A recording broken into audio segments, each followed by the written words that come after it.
আসসালামু আলাইকুম রহমতুল্লাহ।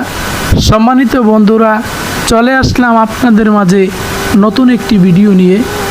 আর আমার সাথে আছে আমার প্রিয় বন্ধু মোহাম্মদ ফাইজুল আজিম। আন্তা মাহামান আহবাবতা, তুমি যাকে ভালোবাসো সে তোমার সাথেই থাকবে। আমরা যাচ্ছি কুমিল্লা জেলার অন্তর্গত ঐতিহ্যবাহী গোমতী নদীর পাড়ে অবস্থিত পালপাড়া ব্রিজের পার্শ্ববর্তী স্থানসমূহে। কুমিল্লা জেলায় বসবাস করছে অথচ পালপাড়া ব্রিজ চিনে না, এরকম মানুষের সংখ্যা খুবই কম পাওয়া যাবে। আজকে আপনাদেরকে দেখাবো গোমতীর পাড়ে অবস্থিত পালপাড়া ব্রিজের পার্শ্ববর্তী স্থানসমূহের বর্তমান অবস্থা। ভালো নেই কুমিল্লাবাসী, ভালো নেই গোমতীর পাড়ে অবস্থিত চারপাশের ভাই বোনেরা। সারাদিন কাজকর্ম করার পরে স্ত্রী, সন্তান, ছেলেমেয়েদেরকে নিয়ে থাকার যে জায়গাটি ছিল তাদের একমাত্র স্থান, সে জায়গাটির বর্তমান অবস্থা দেখুন।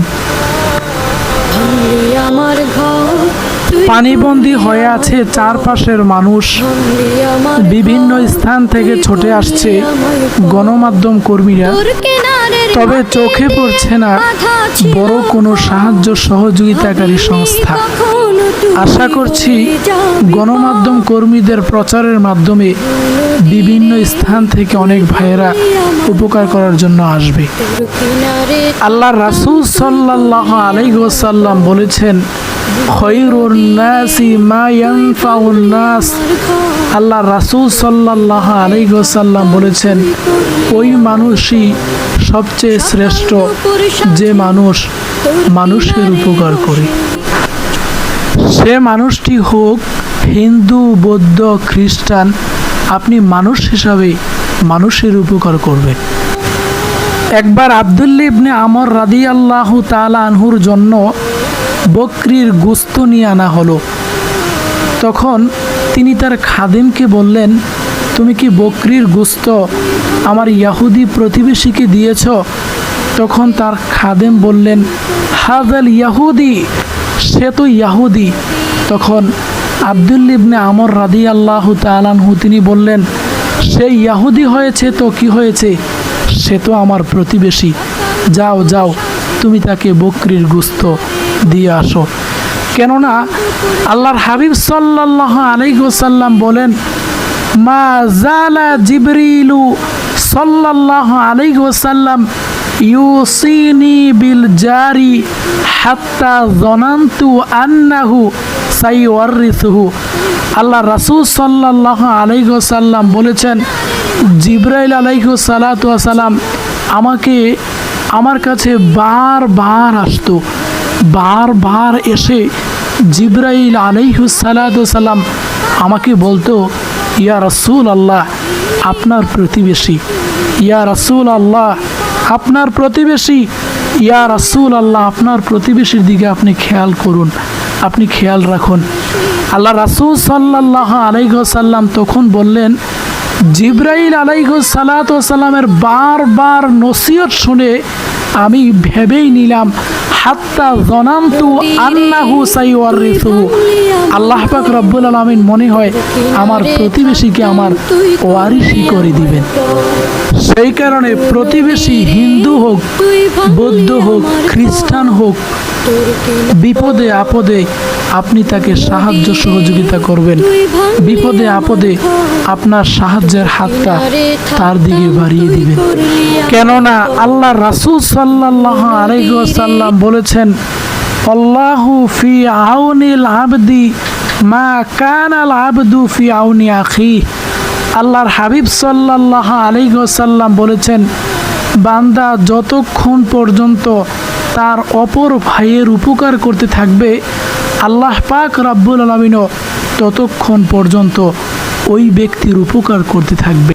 আমরা যে ধর্মের অনুসারী হই না কেন, বিপদে আপদে আমরা একে অপরকে সাহায্য সহযোগিতা করব, আমরা একে অপরকে সাহায্য সহযোগিতা করব, একে অপরের পাশে দাঁড়াবো। দেখুন গোমতীর পাড়ের এই অবস্থা দেখে গণমাধ্যম কর্মীরাও বিভিন্ন স্থান থেকে ছুটে এসেছে। গোমতীর পার্শ্ববর্তী এলাকা সহ এমনিভাবে যারাই দেশের বিভিন্ন প্রান্ত থেকে বন্যায় আক্রান্ত হয়েছে এবং বিভিন্নভাবে ক্ষতিগ্রস্ত হচ্ছে, আমরা তাদের কষ্টে অবশ্যই কষ্ট অনুভব করছি। আর তাদের কষ্ট অনুভব কেনই বা করব না, কেননা আল্লাহ রাসূল সাল্লাল্লাহু আলাইহি ওয়াসাল্লাম বলেছেন, আল মুমিনু কারাজুলি ওয়াহিদ। আল্লাহর হাবিব সাল্লাল্লাহু আলাইহি ওয়াসাল্লাম বলেছেন, পৃথিবীর সকল মানুষের উদাহরণ হচ্ছে একটা ব্যক্তির মতো। ইনিস্তাকা আইনুহু ইস্তাকা কুল্লুহু। আল্লাহর হাবিব সাল্লাল্লাহু আলাইহি ওয়াসাল্লাম বলেন, কোনো ব্যক্তির যদি চোখের মধ্যে ব্যথা পায় তাহলে সে গোটা শরীরের মধ্যে ব্যথা অনুভব করে। ওয়া ইনিস্তাকা রাসুহু ইস্তাকা কুল্লুহু। আল্লাহর হাবিব বলেন, কোনো ব্যক্তির মাথার মধ্যে যদি ব্যথা পায় তাহলে সে গোটা শরীরের মধ্যে ব্যথা অনুভব করে। পৃথিবীতে মুসলমান ভাইয়েরা যে যেখানেই থাকুক না কেন, কোনো মুসলমান ভাই যদি অপর প্রান্তে কষ্ট পায়, অবশ্যই তার কষ্টে সেও কষ্ট অনুভব করে, অবশ্যই তার কষ্টে সেও কষ্ট পায়। আল্লাহ পাক রাব্বুল আলামিন এই বন্যা থেকে আমাদের সবাইকে হেফাজত করুন। এই বন্যায় যারা ক্ষতিগ্রস্ত হয়েছে, আল্লাহ পাক রাব্বুল আলামিন সকলকে উত্তম জাযা দান করুন। আল্লাহ পাক রাব্বুল আলামিন সবাইকে ধৈর্য ধারণ করার তৌফিক দান করে দিন।